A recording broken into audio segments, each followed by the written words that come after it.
ہمارے قائد ہمارے قائد ہمارے قائد کرے فرشتے تیری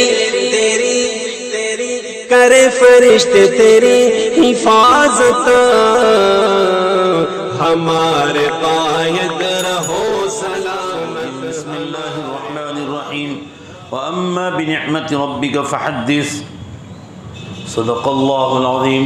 وبه قال حدثنا عن سهل بن سعد رضی اللہ عنہ قال قال رسول اللہ صلی اللہ علیہ وسلم إياكم ومحقرات الذنوب كقوم نزلوا في بطن واد فجاء ذا بعود وجاء ذا بعود حتى أنضجوا خبزتهم وإن محقرات الذنوب متى يؤخذ بها صاحبها تهلك. رواہ احمد فی مسندہ. یہ حدیث صحیح ہے. حضرت سہل بن سعد رضی اللہ عنہ بیان کرتے ہیں کہ نبی اکرم صلی اللہ علیہ وسلم نے ارشاد فرمایا کہ چھوٹے گناہوں سے بھی پرہیز کیا کرو، چھوٹے گناہوں سے بھی پرہیز کیا کرو اور ان کو حقیر نہ جانو. ایاکم و محقرات الذنوب، ان گناہوں کو چھوٹے نہ سمجھو، حقیر نہ سمجھو. غور کیجئے کہ کچھ لوگ ایک وادی میں پڑاؤ ڈالتے ہیں. ایک آدمی ایک لکڑی لاتا ہے، کقوم نزلوا فی بطن واد، کہ لوگ ایک وادی میں پڑاؤ ڈالتے ہیں. ایک آدمی ایک لکڑی لے کر آتا ہے، دوسرا ایک دوسری لکڑی لے کر آتا ہے. ایک ایک کر کے کتنی ساری لکڑیاں جمع ہو جاتی ہے کہ وہ آگ جلا کر حتیٰ انضجوا خبزتہم، یہاں تک کہ روٹیاں تیار ہو جاتی. ایک آدمی سے کہا ایک لکڑی لے آؤ، دوسرے کو تو ایک لکڑی لے آ، تیسرا ایک لکڑی لے آیا. ایک ایک کر کے کتنی ساری لکڑیاں جمع ہو گئی اور جب آگ جلائی گئی تو روٹیاں بھی پک گئی اس کے ذریعے سے.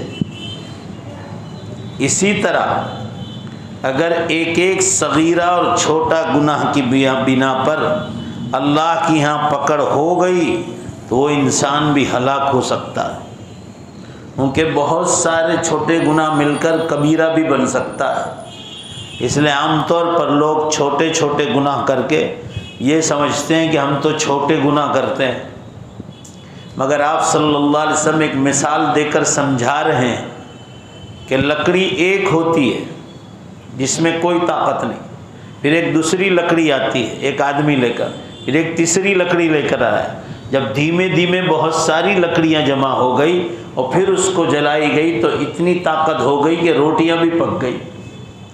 اشارہ اس بات کی طرف ہے کہ ایک ایک کر کے بہت کچھ ہو جاتا ہے، لہذا چھوٹے گناہ بہت سارے کر کر بڑے گناہوں میں آدمی مبتلا ہو جاتا ہے، اس کے اور اللہ کی یہاں پکڑ ہونے کا خطرہ ہے.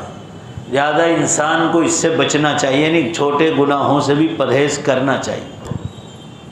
آپ صلی اللہ علیہ وسلم علماء لکھتے ہیں کہ مثال کے ذریعے اپنے مقصد کو امت کو سمجھا رہے ہیں کہ پوری زندگی کے معمولی گناہ جمع ہو کر انسان کی بربادی کا سبب بن سکتے ہیں، قیامت کے دن پکڑ کا ذریعہ بن سکتے ہیں. لہذا اللہ تعالیٰ کی ہر قسم کی نافرمانی سے پرہیز کرنا چاہیے. مومن مسلمان کو چاہیے کہ اللہ تعالیٰ کی معصیت اور نافرمانی سے پرہیز کرے، قطع نظر اس سے کہ وہ گناہ چھوٹے ہوں یا بڑے. بھائی اگر وہ گناہ چھوٹا ہے اس سے بھی بچنا ہے، وہ گناہ بڑا ہے تب بھی اس سے بچنا ہے، اور بڑے گناہ کے لیے تو توبہ ضروری ہے. آگے کی حدیث آ رہی ہے، اس پوری حدیث سے معلوم ہوا کہ چھوٹے گناہوں کو چھوٹا نہ سمجھو، وہ بہت سارے مل کر ہماری بربادی کا سبب بن سکتے ہیں. آگے کی حدیث آ رہی، وعن عائشہ رضی اللہ تعالی عنہا قالت قال لی رسول اللہ صلی اللہ علیہ وسلم یا عائشہ ایاک ومحقرات الاعمال وفی لفظ الذنوب فإن لها من اللہ طالبا. اس روایت کو دارمی نے اور اسی طرح ابن ماجہ نے اور ابن حبان نے اور مسند احمد میں اور ابن عساکر نے تاریخ دمشق میں ذکر کیا ہے، یہ حدیث سندن صحیح ہے۔ حضرت عائشہ رضی اللہ عنہا بیان کرتی ہے کہ رسول اللہ صلی اللہ علیہ وسلم نے مجھ سے فرمایا چھوٹے گناہوں کو کرنے سے بچا کرو، چھوٹے گناہوں سے بھی بچا کرو، کیونکہ ان کا بھی اللہ تعالیٰ کی طرف سے پکڑ ہونے کا ذریعہ بن سکتا ہے۔ بھئی اللہ تعالیٰ چاہے ان کے معاملہ ہے، اللہ نے پیدا کیا ہے، چھوٹے گناہوں پر پکڑ کر لے اور جہنم میں ڈال دے، لہذا چھوٹے گناہوں سے بھی انسان کو بچنا چاہیے۔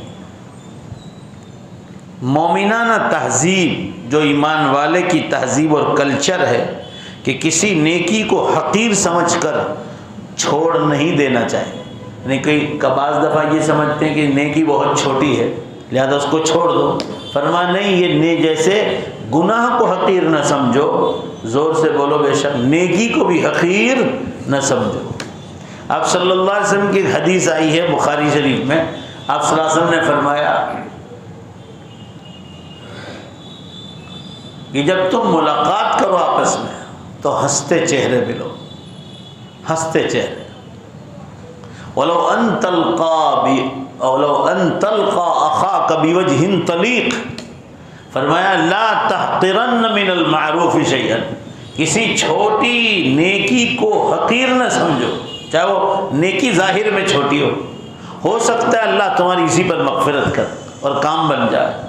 فرمایا چاہے وہ اپنے بھائی سے ملاقات کرتے وقت مسکراہٹ سے ملنا کیوں نہ ہو سکتا ہے، بھائی زور سے بولو بے شک اللہ اسی پر بخشش کرے۔ اس لیے ہمیشہ ملاقات کرے تو ہنستے چہرے ملنا چاہیے۔ کل میں پانولی ایک جنازے میں تھا، ہمارے رشتہ دار تھے، 85-86 سال کی عمر تھی، اچھے بھلے دنیا سے چلے گئے۔ ان کا ہمیشہ ایک معمول تھا، جب بھی ملتے تھے مسکراہٹ کے ساتھ ہی آؤ بھگت کرتے تھے، سلام کلام ہنستے ہی ہوتا تھا، اللہ ان کی مغفرت فرمائے، بڑے نیک آدمی تھے۔ ہمیشہ ملاقات کرتے وقت چہرے پہ مسکراہٹ ہونی چاہیے، مرد مرد سے ملے تب بھی، عورت عورت سے ملے تب بھی مسکراہٹ۔ فرمایا کہ اس کو بھی تم حقیر نہ سمجھو، ہو سکتا ہے اللہ تمہاری اسی پر بخشش کرے۔ لہذا اس حدیث میں فرمایا کہ چھوٹے گناہوں کو چھوٹا نہ سمجھو اور نیکیوں کو بھی چھوٹا نہ سمجھو، اور کسی برائی کو معمولی سمجھ کر اس کو مت کرو کہ بھائی یہ تو چھوٹی سی برائی ہے، اس کو کیوں کرتے ہیں۔ اب تو لوگوں کا یہ حال ہے کہ یہ موبائل کے ذریعے سے جو گندے کام ہو رہے ہیں، زنا کاری، یہاں کیسز آتے ہیں تو اس کو دیکھ کر میں آپ کو اندازہ لگا کر کہہ رہا ہوں کہ منگنی ہو گئی، مثال کے طور پر منگنی کے بعد لڑکے لڑکیوں کو گھومنے پھرنے کی اجازت دے دیتے، دینا ہی نہیں چاہیے، حرام ہے، بہت بڑا گناہ ہے۔ اور کتنی بار آپس میں زنا کاریاں ہو جاتی شادی سے پہلے، اور جب قریب ہوں گے نا یہ لڑکے لڑکیاں شادی سے پہلے تو ایک دوسرے کے اندر کی باتیں پتہ چل جاتی، وہ کہے گا میرے من کی بات، وہ من کی بات، اپنے من کی بات کہیں گے اور ایک دوسرے کو ناپسند آئے گی تو کتنی بار جو ہے طلاق واقع ہو جاتی، ارے منگنیاں ٹوٹ جاتی، نکاح تو ہوا ہی نہیں، اور پھر ان کے لیے دوسری جگہ منگنیاں بہت بھاری پڑتی۔ یہ تو ہو گیا رشتے کے معاملے میں۔ اللہ تعالیٰ ایسی حرکتوں سے اور ان گناہوں سے ہماری حفاظت فرمائے۔ ان میں لڑکے کے ماں باپ بھی گنہگار، اور اس سے بڑھ کر گنہگار وہ ہیں جن عورت کو اللہ نے شرم و حیا دی ہے، وہ اپنی بیٹیوں کو منگنی کرنے کے بعد اس لڑکے کے ساتھ گھومنے پھرنے کی اجازت دیتے، بہت بڑا گناہ ہے، آنے والی نسلوں کو تباہ کرنا ہے، یعنی لوگ گناہوں کی دعوت دے رہے۔ آج ایک کیس آیا تھا تو ایسا ہی تھا، وہ منگنی ٹوٹ گئی، وہ آ کر خود کہتے ہیں اللہ کے گھر میں بیٹھا ہوں، جھوٹ بولنا بہت بڑا گناہ ہے، اس لیے ہمیشہ پرہیز کرو، سامنے والا کوئی اڑتا بھی ہو اور اپنے گھر کی بچی ہو کبھی بھی اجازت دینی نہیں چاہے، کہا جو ہوگا وہ شادی کے بعد، خالی بھی ملاقات نہیں دینے کی، بہت بڑا گناہ ہے۔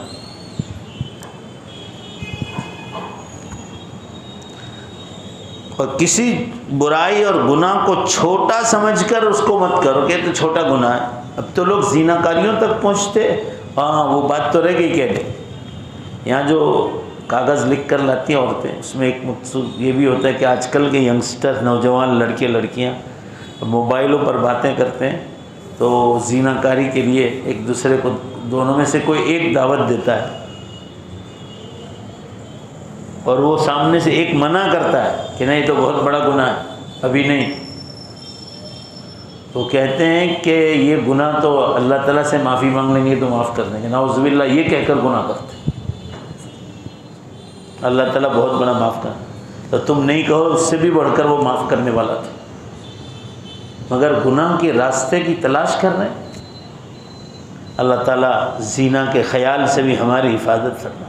میں نے آپ کو آگے بھی بتایا تھا، قرآن پاک میں بہت سخت دھمکی آئی ہے کہ چاہے مسلمان ہے وہ اور زنا کاری کرتا ہے، بڑی لمبی مدت تک جہنم کی آگ میں ان کو جلایا جائے، الا من تاب، ہاں مگر جو جوانی میں توبہ کر لے۔ غلطی تو انسان سے ہو جاتی ہے، مگر سچی پکی توبہ کر لے، دوبارہ اس زنا کی طرف نہ جائے۔ قرآن پاک کے الفاظ ہیں لمبی مدت تک ان کو جہنم کی آگ میں رکھا جائے۔ اللہ نے حلال راستہ رکھا ہے نکاح کا، آدمی اس کی طرف جائے مگر زنا کی طرف نہ جائے۔ اس لیے فرمایا گیا کہ کسی گناہ کو کرتے وقت اس کو چھوٹا مت سمجھو، اور کوئی چھوٹی نیکی ہو بظاہر اس کو چھوٹی سمجھ کر چھوڑو مت، کیونکہ پوری زندگی کے معمولی غفلتیں اور سستیاں انسان کی بربادی کا سبب بنتی۔ اللہ تعالیٰ ہمیں چھوٹی نیکیاں ہوں یا بڑی نیکیاں ہوں، زور سے ہم ان کو، اللہ ہم سب کو کرنے کی توفیق عطا فرمائے۔ آگے کی حدیث آ رہی ہے، عن النعمان بن بشیر رضی اللہ عنہ قال سمعت رسول اللہ صلی اللہ علیہ وسلم یقول اجعلوا بینکم وبین الحرام سترة من الحلال من فعل ذلك استبرأ لدینہ وعرضہ ومن ارتع فیہ کان کالمرتع الى جنب الحمى اخرجہ ابن حبان فی صحیح والدیلمی والطبرانی فی الکبیر۔ حضرت نعمان بن بشیر رضی اللہ عنہ فرماتے ہیں میں نے رسول اللہ صلی اللہ علیہ وسلم کو فرماتے سنا، اپنے درمیان اور حرام کاموں کے درمیان کسی حلال چیز کو آر بنائے رکھو، جس نے ایسا کیا وہ اپنے دین اور عزت کو حفاظت سے رکھے گا، اور جو اس آڑ کو پھلانگ کر حرام کے قریب چلا جائے گا وہ اس آدمی کی طرح ہے جو ممنوع چراگاہ کے ساتھ جانوروں کو چرا رہا ہے، قریب ہے کہ اس میں داخل ہو جائے۔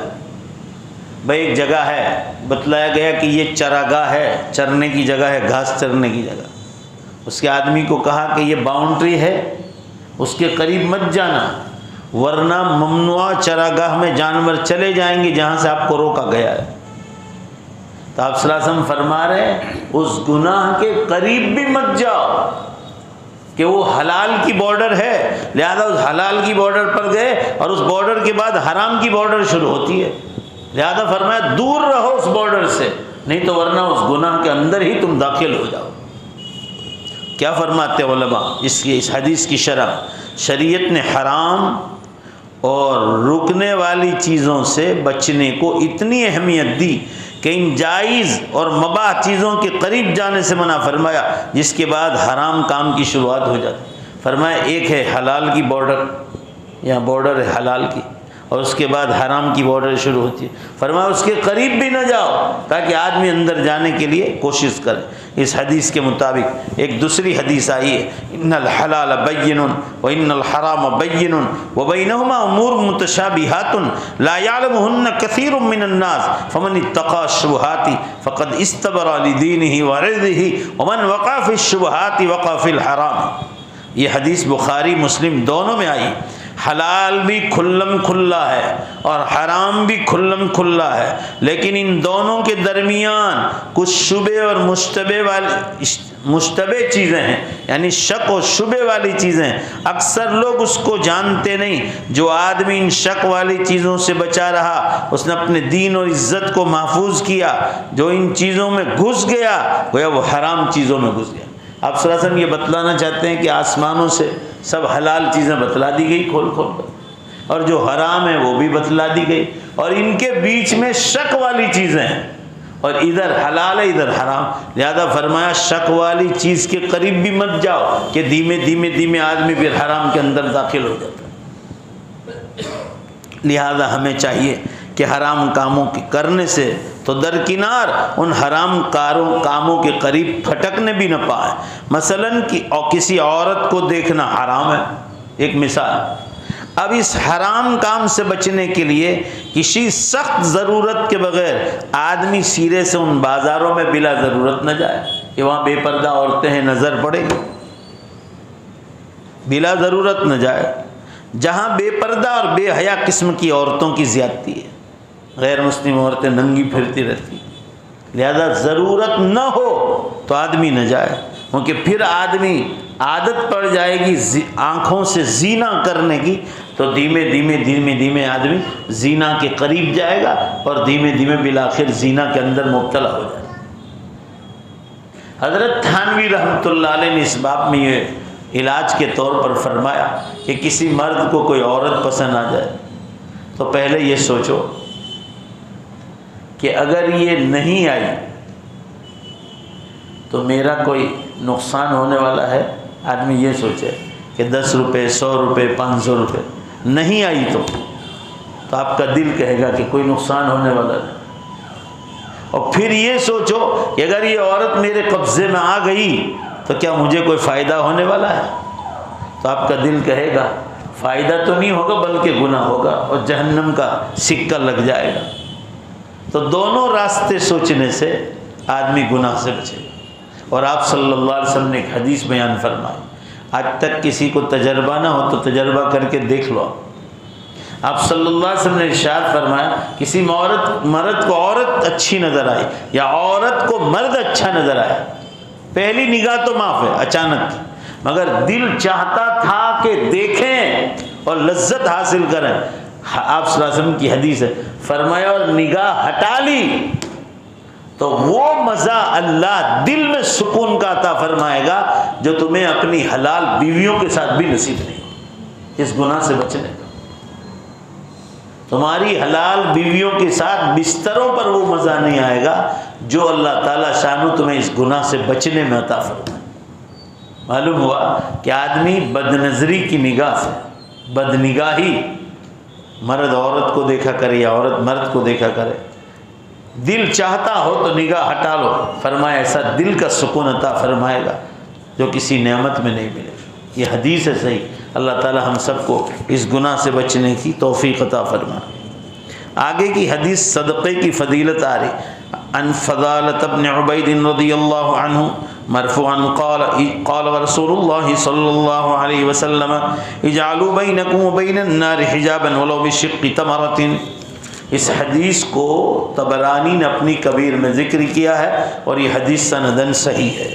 حضرت فضالہ بن عبید رضی اللہ عنہ بیان کرتے ہیں کہ نبی اکرم صلی اللہ علیہ وسلم نے فرمایا کوئی نیکی کر کے اپنے اور جہنم کی آگ کے درمیان پردے لٹکائے رکھو۔ بھئی کوئی ایسی نیکی رکھو کہ ہمارے اور جہنم کی آگ کے بیچ میں وہ پردہ ہو جائے، اگرچہ وہ کھجور کے ٹکڑا صدقہ کرنے کی صورت میں ہو۔ یعنی کسی آپ کھجور کھا رہے ہیں، کسی کو ایک کھجور دے دیا یا کھجور کا ٹکڑا دے دیا، تو فرمایا یہ جو تم نے نیکی کی ہے کھجور کا صدقہ، ایک مثال کے طور پر فرمایا یہ تمہارے درمیان اور جہنم کے بیچ میں آڑ بن کے کھڑا رہے گا، یہ صدقہ تمہیں جہنم میں جانے نہیں دے گا۔ ایسے کوئی بھی نیکی آدمی کر لے، جیسا آپ صلی اللہ علیہ وسلم نے فرمایا اپنی سواری پر جگہ ہو تو فرمایا ردیف بٹھا لو پیچھے اور اپنے آپ کو جہنم کی آگ سے بچا لو۔ یہ نہیں کہ دیکھا بس اسٹیشن پر کوئی کھڑا ہے، روڈ پہ کھڑا ہے، آنکھ مچولیاں کر کے نکل جائیں کوئی جانتا ہی نہیں، جگہ ہے وہ پھر بھی نہ بٹھایا جائے۔ یہ سب آخرت کی فکر نہ ہونے کا کارن ہے۔ جس کو یہ فکر ہونے کہ یہ آخرت بن جائے گی، آدمی اپنی سواری پر کسی کو بھی ساتھ بٹھا لیتا۔ اللہ تعالیٰ کے مبارک نام پر صدقہ اور خیرات کرنا رحمت خداوندی کے حاصل ہونے کا سبب ہے۔ سیدنا ابو ہریرہ رضی اللہ عنہ بیان کرتے ہیں، رسول اللہ صلی اللہ علیہ وسلم نے ارشاد فرمایا، جو شخص حلال کمائی سے ایک کھجور کے برابر بھی صدقہ کرتا ہے اور اللہ تعالیٰ پاکیزہ کمائی ہی کا صدقہ قبول کرتا ہے، حرام پیسے سے نہیں، حلال پیسے سے ایک صدقہ کھجور کرتا ہے، تو اللہ تعالیٰ اسے اپنے دائیں ہاتھ میں لیتا ہے، پھر وہ اسے صاحب صدقہ کے لیے بڑھاتا ہی رہتا ہے، جیسے تم میں سے کوئی اپنے بچھڑے کو پالتا اور بڑھاتا ہے، یہاں تک کہ وہ کھجور پہاڑ کے مانند ہو جاتا ہے۔ یہ حدیث بخاری اور مسلم میں آئی۔ آپ صلی اللہ علیہ وسلم یہ فرمانا چاہتے ہیں کہ آپ نے ایک کھجور صدقہ کیا، اللہ تعالیٰ اس کو اپنے مبارک ہاتھ میں لے لیتے ہیں اور پھر اس کو اتنا بڑھاتے ہیں جیسے تم میں سے کوئی گائے کا چھوٹا سا بچہ لے لے، پھر اس کو کھلائے پلائے، دودھ پلائے، پھر چارہ کھاتا ہو جائے، اس کو خوب کھلائے، یہاں تک کہ وہ بچھڑا بن جائے۔ فرمایا جیسے چھوٹا دودھ پیتا بچھڑے کا بچہ بعد میں چل کر بیل بن جاتا ہے بڑا کرنے کے بعد، فرمایا ایسے اللہ تعالیٰ تمہارے ایک کھجور کے صدقہ چاہے تم نے ایک آدمی کو کھلایا مگر اس کو اتنا بڑا کرتے ہیں کہ قیامت کے دن پہاڑ کے وزن کے برابر اللہ تمہیں ثواب دے۔ صدقے کا اتنا بڑا ثواب۔ راہ خدا میں صدقہ کرنا اتنا مبارک عمل ہے کہ کھجور کا دانہ صدقہ کیا لیکن پہاڑ کے برابر اجر و ثواب ملتا ہے۔ ہمیں چاہیے کہ ہم اپنے اور جہنم کے درمیان بڑے بڑے پہاڑ قائم کر کے اپنے آپ کو جہنم کی آگ سے بچانے کی بھرپور کوشش کریں گے۔ اللہ ہم سب کو توفیق عطا فرمائے۔ آگے کی حدیث آ رہی ہے، نبی راشد الحبرانی رضی اللہ عنہ قال اخذ بیدی ابو امامۃ الباہلی رضی اللہ عنہ قال اخذ بیدی رسول اللہ صلی اللہ علیہ وسلم فقال لی یا ابا امامۃ ان من المؤمنین من یلین لی قلبہ، اخرجہ الامام احمد فی مسندہ۔ یہ حدیث سندن صحیح ہے۔ ابو ارشد حبرانی کہتے ہیں رضی اللہ عنہ کہ حضرت ابو امامہ باہلی رضی اللہ عنہ نے میرا ہاتھ پکڑا۔ ابو امامہ باہلی صحابی، انہوں نے ہاتھ پکڑا کہ رسول اللہ صلی اللہ علیہ وسلم نے میرا ہاتھ پکڑا تھا اور فرمایا ابو امامہ بعض مسلمان ایسے ہیں جن کا دل میرے لیے نرم اور لچکدار ہوتا ہے، یعنی آپ صلی اللہ علیہ وسلم ارشاد فرمایا اور اس بات پر فوراً عمل کرنے والے بن جاتے ہیں۔ صحابہ کرام شمع نبوت کے پروانے، حدیث رسول کے جیالے اور فرمان نبوی کے شیدائی اور عاشق تھے۔ سب میں آپ صلی اللہ علیہ وسلم کی اطاعت گزاری اور فرما برداری کا جذبہ موجود تھا۔ بہرحال بعض میں آپ کے فرمان کے سامنے سر جھکانے اور آپ کے حق میں نرم خو رہنے کا جذبہ زیادہ تھا۔ نہیں، بعض صحابہ کرام ایسے تھے کہ آپ صلی اللہ علیہ وسلم فرماتے اور فوراً اس پر عمل کرتے تھے، اور آپ یہی فرما رہے کہ بعض ایسے مسلمان ہیں جو میرے لیے فوراً جان دینے کو تیار کہ میں جو کہوں اور اس پر عمل فوراً شروع کر دیتے۔ آگے کی دوسری حدیث ہے کہ اگر انسان اچھی بھلائی چاہتا ہے کہ میرا انجام اچھا ہو تو دنیا میں آنے والی تکلیفوں سے ڈرنا نہیں چاہیے۔ وہ بھی ہمارے لیے بہتر ہے کہ دنیا میں جو تکلیفیں آئیں اس کو یہ سمجھو کہ یہ اچھا ہے کہ میرے گناہوں کی سزا یہیں پوری ہو جائے تاکہ آخرت میں سزا بھگتنی نہ پڑے۔ اور ہم لوگ یہ چاہتے ہیں کہ تکلیف آنی نہیں چاہیے۔ ذرا کچھ ہوا، حالات آئے، قرض آ گیا، پہلے بزنس بہت اچھا چلتا تھا، کسی باپو کے پاس گئے تو کہا تمہاری روزی باندھ دی ہے۔ اللہ تعالیٰ فرما رہے کسی کی روزی باندھنا قرآن میں 14ویں پارہ ہے، کسی کی روزی کھولنا، سب مل کر بولو زور سے، کس کے ہاتھ میں ہے؟ اللہ کے ہاتھ۔ یہ سب بکواس ہے، بیکار کی بات ہے۔ ایسے جاہل باپوؤں کے پاس جاتے ہیں وہ ایمان بگاڑتے ہیں، تو حالات تو آتے ہیں۔ لہذا فرمایا حالات جو آئے ہیں یہ سمجھ لو کہ تمہارے گناہوں کی سزا دنیا ہی میں ختم ہو گئی اور تم برداشت کر رہے ہو اس کو۔ اگر وہاں کی سزا ہوگی آخرت کی اور برداشت کر نہیں پائے تو پھر کہو گے کہ کاش کہ دنیا میں سزا مل گئی ہوتی تو اچھا ہوتا۔ لہذا دنیا میں اگر ابتلا، آزمائش، پریشانی آئے تو آدمی کو آتم ہتیا بھی نہیں کرنی چاہیے اور گناہ کے کام بھی نہیں کرنے چاہیے۔ بھروچ کے پاس، جمبوسر کے پاس ایک گاؤں ہے، ابھی 2-3 نوجوانوں نے پیار میں ناکامی ملنے کی وجہ سے آتم ہتیا کر دی۔ استغفر اللہ العظیم۔ آج کل یہ گناہ عام ہے مرد عورتوں کا۔ ابھی اس نے شادی کرنے کو منع کیا ہوگا تو لڑکوں نے آتم ہتیا کر لی۔ حدیث میں ہے کہ تم جیسے مرو گے قیامت تک قبر میں ویسا ہی کرو۔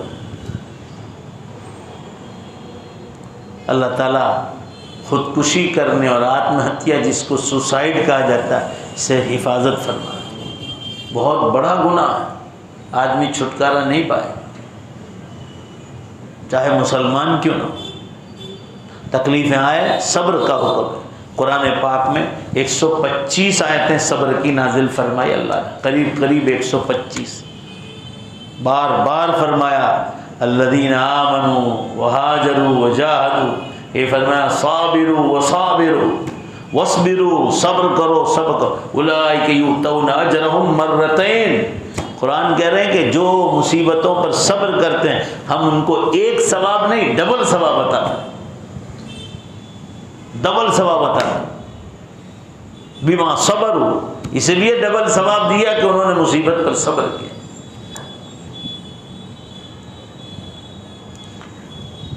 یہ حدیث حضرت انس رضی اللہ عنہ بیان کرتے ہیں قال رسول اللہ صلی اللہ علیہ وسلم اذا اراد اللہ بعبد خیرا عجل له العقوبة في الدنيا واذا اراد الله بعبد شرا امسك عليه ذنوبه حتى يوافيه يوم القيامة۔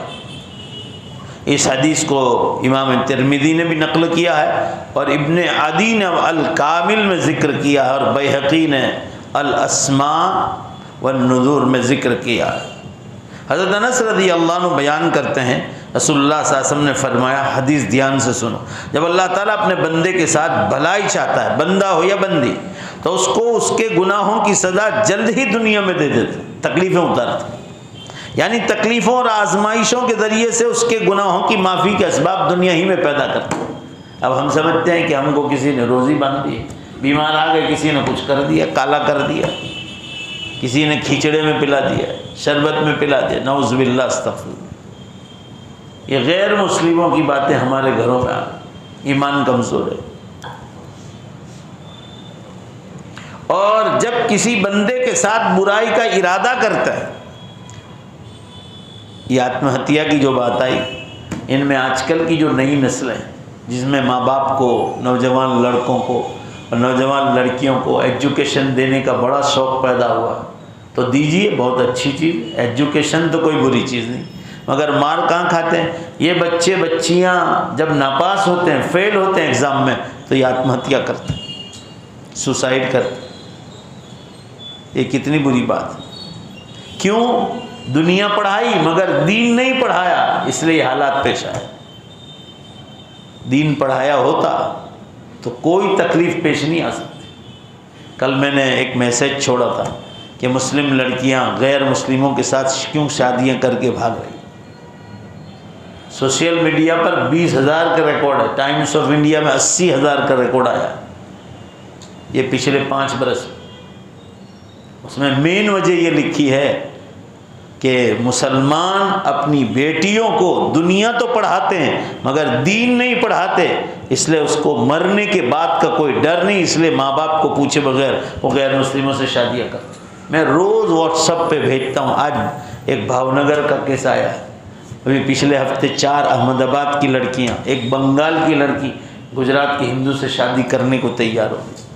میں نے سب جگہ بھیجا کہ جاؤ ان کے گھر پہنچو جلدی سے اور پھٹافٹ اس کو سمجھاؤ۔ ماشاءاللہ کئی لڑکیوں کو اللہ نے اپنے فضل سے ہم کو اسباب بنا دیا، کئی لوگوں کو بچا دیا۔ ایک تماشا بنا رکھا ہے اور اس میں سب سے پہلے ماں باپ کا قصور ہے، اور جب ہم کہتے ہیں تو لوگوں کو برا لگتا ہے اور پھر روتے پھرتے ہیں۔ آج تو کسی کا فون آیا تھا بارڈولی سے، لڑکی کی مسلم لڑکے سے شادی کرا دی اور اس کا کانٹیکٹ تھا ہندو لڑکے کے ساتھ، نکاح کرانے کے بعد اس کو لے کر بھاگ گئے، آج تک پتہ نہیں، 1 مہینہ اوپر ہو گیا۔ یہ حال ہے ہماری اولادوں میں۔ یہ سب ایجوکیشن والوں کی بدماشیاں، یہ دین نہیں پڑھاتے نا، اس لیے یہ انجام ہوتا ہے۔ دین نہیں پڑھاؤ گے تو دنیا میں بھی آپ زخم کھاؤ گے، مار کھاؤ گے اللہ کی۔ اس لیے دنیا کے ساتھ دین پڑھاؤ تو کوئی پرابلم نہیں ہو۔ پرسوں ترسوں کے پی کالج کا کسی نے ویڈیو بھیجا تھا، مسلم لڑکی ہندو لڑکے کے ساتھ ایک اسکوٹر پر ہاتھ میں ہاتھ دے کر کھڑے، آج تو ہاتھ میں ہاتھ دے گا، کل خدا جانے کیا کر دے گا، ایسا نیچے نوٹس لکھی تھی۔ یہ سب دھندے ماں باپ کراتے، سماج آپ لوگ بگاڑتے ہیں۔ علماء سماج بنانے کی فکر میں اور ہم لوگ سماج کو بگاڑنے میں لگے۔ یہی چیزیں انسان کو تباہ کرتی۔ آپ دین دو گے ساتھ، اور کبھی ایسی غلطی ہو گئی ہندو لڑکے کے ساتھ تو آپ کی بیٹی اس کو کلمہ پڑھا دے اور ایک نیک کام بن جائے، وہ آدمی جنت میں چلا جائے۔ مگر یہ کیا تماشے کر رکھے ہیں، جس کو دیکھو غیر مسلم بن رہی ہے اور اس کے ساتھ ہندو بن کر زندگی گزار رہی ہے۔ آپ نے ایسی اولادیں پیدا کی کہ اس کو جہنم میں بھیج رہے غیر مسلموں کے ساتھ۔ اللہ تعالیٰ حفاظت فرمائے۔ اور جب کسی بندے کے ساتھ برائی کا ارادہ کرتا ہے، بھلائی کا ارادہ کرتا ہے، تو اللہ تعالیٰ دنیا میں مصیبتیں اتارتے ہیں تاکہ دنیا میں ہی ختم ہو جائے، انسان اس کو برداشت کر لیتا ہے، مگر مرنے کے بعد کا عذاب انسان برداشت نہیں کر پائے۔ اس لیے ہمیشہ آخرت کی تکلیفوں سے بھی پناہ مانگا۔ اور جب بندہ کے ساتھ اللہ برائی کا ارادہ کرتا ہے تو اس سے اس کے گناہوں کی سزا دنیا میں نہیں دیتا، اس کو ڈھیل دیتا ہے، یہاں تک کہ قیامت والے دن اس کو پوری سزا دے گا اور اس کو برداشت بھی نہیں کر پائے۔ آخرت کا معاملہ آسان نہیں۔ ہر انسان طبی طور پر غلطی کرنے کے دہانے پر کھڑا ہوتا ہے، اور کسی وقت بھی اس سے کسی قسم کا گناہ ہو جائے، انبیاء کے بعد کوئی شخص عفت اور پاک دامنی کا دعویٰ نہیں کر سکتا۔ ہر آدمی سے چھوٹے موٹے گناہ ہو جاتے ہیں، ہر امتی کسی نہ کسی انداز میں کوئی نہ کوئی ٹھوکر ضرور کھائے گا، یعنی گناہ کرتا ہے۔ لیکن سعادت اور نیک بختی اس بات میں ہے کہ اللہ تعالیٰ روز محشر قیامت کے دن انسانی تقاضوں کو معاف کر۔ اس خوش بختی کے لیے اللہ تعالیٰ نے رحیم و رحمان کا ثبوت دیتے ہوئے کہ وہ رحیم ہے، رحمان ہے، ایک قانون بنایا کہ دنیا میں مومن پر پڑنے والی تکلیفیں اور بیماریاں اس کے گناہوں کی معافی اور درجات کی بلندی کا بہت بڑا سبب بنتی ہے۔ اس لیے کبھی بھی کوئی تکلیف آ جائے کیا سوچنا ہے، یہ میرے گناہوں کی بولو بھائی سزا ہے جو میں برداشت کر رہا ہوں، یہ اچھا کہ دنیا میں ختم ہو جائے تاکہ آخرت میں پکڑ لوں۔ اس کا یہ مطلب نہیں کہ آدمی اللہ تعالیٰ سے دنیا میں مصیبتیں مانگنا شروع کر دے، مصیبتیں مانگنا بھی نہیں۔ مومن کی زندگی کا ایک ایک لمحہ اور ایک ایک گھڑی اس کے لیے خیر اور برکت کا پیغام لاتا ہے۔ اگر اللہ تعالیٰ کی طرف سے کوئی امتحان میں مبتلا ہو جائے تو صبر کا دامن چھوڑنا نہیں چاہیے، کوئی بھی تکلیف آ جائے صبر کا دامن نہ چھوڑ۔ اور اگر اس کے نصیبے میں تندرستی ہو تو اس عظیم اور اونچی نعمت پر اللہ تعالیٰ کا اتنا شکر اور حمد و تعریف بیان کرے کہ وہ بیماریوں پر صبر کرنے کے وجہ سے ملنے والے درجات ویسے ہی عطا کر، اتنا شکر ادا کرے تندرستی پر کہ بیماری پر صبر کرنے کی وجہ سے جو ثواب ملنے والا ہے وہ اللہ نعمت کے شکر ہی پر عطا فرمائے۔ آخری بات، جو انسان برا ہو، اللہ تعالیٰ کی نعمتوں سے بھرپور فائدہ اٹھاتا اور دن بدن اس کے مزاج میں نافرمانی کے اثرات ظاہر ہو رہے ہوں تو ایسے شخص کو بہرحال سنجیدہ فکر کرنی چاہیے۔ یعنی انسان اللہ تعالیٰ کی نعمتیں کھا رہا ہے، پی رہا ہے، استعمال کر رہا ہے، مگر اس کی مزاج میں جو ہے نافرمانی ہے، نہ نماز پڑھ رہا ہے، نہ روزے رکھ رہا ہے، نہ زکوٰۃ دیتا ہے، نہ حج کرتا ہے، نہ بندوں کے حقوق ادا کرتا ہے، اور پیسہ خوب مل رہا ہے، تندرستی خوب ہے، شہرت بھی مل رہے ہیں، تو فرمایا یہ نعمت نہیں، یہ ڈھیل ہے، ڈھیل اللہ کی طرف سے۔ اس لیے فرمایا جب کسی بندے کے ساتھ برائی چاہتے ہیں تو اس کی دنیا میں پکڑ نہیں کرتے، دنیا میں اس کو ڈھیل دیتے ہیں، اور وہ سمجھتا ہے میں بڑا خوش قسمت آدمی ہوں، آخرت میں پکڑ کرے گا۔ کہیں ایسا نہ ہو کہ دنیا میں وہ مہلت دے رہا ہے اور آخرت میں اس کا گھیرا تنگ کر دیا جائے، یعنی خطرناک گھیراؤ میں لے لے اور پھر انسان اس کو برداشت بھی نہ کر سکے۔ اللہ تعالیٰ شان ہو مجھے اور آپ کو ان سنی ہوئی باتوں پر عمل کی توفیق عطا فرمائے۔ کسی گناہ کو ہم چھوٹا نہ سمجھیں، چاہے وہ ظاہر میں چھوٹا ہو، مگر اس کو چھوٹا نہ سمجھے، اور کسی نیکی کو بھی چھوٹی نہ سمجھے، ہو سکتا ہے یہ نیکی ہماری مغفرت کا ذریعہ بن جائے۔ اللہ تعالیٰ شانو ہمیں اس پر عمل کی توفیق عطا فرمائے۔ بہت سارے اعلان ہیں۔ ایک تو پانولی میں کل ہمارے رشتہ دار کا انتقال ہوا، اسی طرح مولانا صادق ندوی صاحب مراد آباد میں انتقال ہوا، اور بھی بہت سارے لوگوں کی. ہمارے انگلینڈ میں جاتا ہوں، وہاں لیسٹر شہر ہے، وہاں حاجی غلام صاحب مسجد بخاری کے متولی ہیں، ان کی بیوی کا انتقال ہوا. ہر سال ان کے گھر وہ ہماری خدمت کرتے ہیں. بہت بڑی فیکٹری کے مالک ہیں. اللہ نے بہت صاحب مال بنا، اور علماء کی بہت کوئی بھی عالم ہو تو ان کی بیوی کا بڑی عمر میں انتقال ہوا. ان کے لیے بھی دعا کی جائے. درود شریف پڑھ لے، دعا کر لیں.